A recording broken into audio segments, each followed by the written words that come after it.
தூத்துக்குடி மாவட்டத்தில் நிகழ்ச்சி ஒன்றில் கலந்து கொண்ட அதிமுக முன்னாள் அமைச்சர் ராஜேந்திர பாலாஜி மேடையில் மிரட்டல் விடுவது போல பேசியிருப்பது கடும் அதிர்ச்சியை ஏற்படுத்தியிருக்கிறது. நியாயத்துக்காக நேர்மைக்காக போர்க்களத்திலே சண்டையிடக்கூடியவர்களுக்கு கத்திகளும் வேல்களும் வாழ்வும் அடித்து கொடுக்கின்றவர்களாம். அடித்து கொடுப்பவர்களுக்கு கையில் எடுக்க தெரியாதா? கையில எடுக்கின்ற வாளை வீச தெரியாதா? வீசுகின்ற வாள் நம்ம இருப்பவருடைய தலையை கொய்யாதா? நம்ம இருப்பவர்கள் யாராக இருந்தாலும் எவராக இருந்தாலும் சரித்திரத்திலே இருக்கிறார்கள். அது எந்த உயரத்தில் இருந்தாலும் சரி, அது எவராக இருந்தாலும் சரி, அதற்கு இந்த கோவில் பட்டியலே வீர முழக்கமாக நான் சொல்கிறேன்.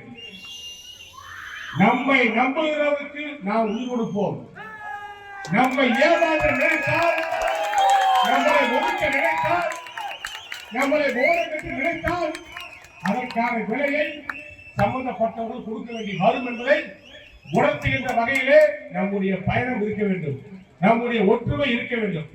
ராஜராஜ சோழன் கட்டிய அந்த தஞ்சாவூர் பிரகதீஸ்வரர் ஆலயம் 1000 ஆண்டுகளையும் கடந்து இன்றைக்கு நிற்கிறது. 80 டன் கோபுரத்துக்கு மேல் 270 அடி கோபுரத்துக்கு மேல் 80 டன் கல்லை அங்கே கொண்டு எப்படி வைத்தார் என்பது யாருக்கும் தெரியவில்லை.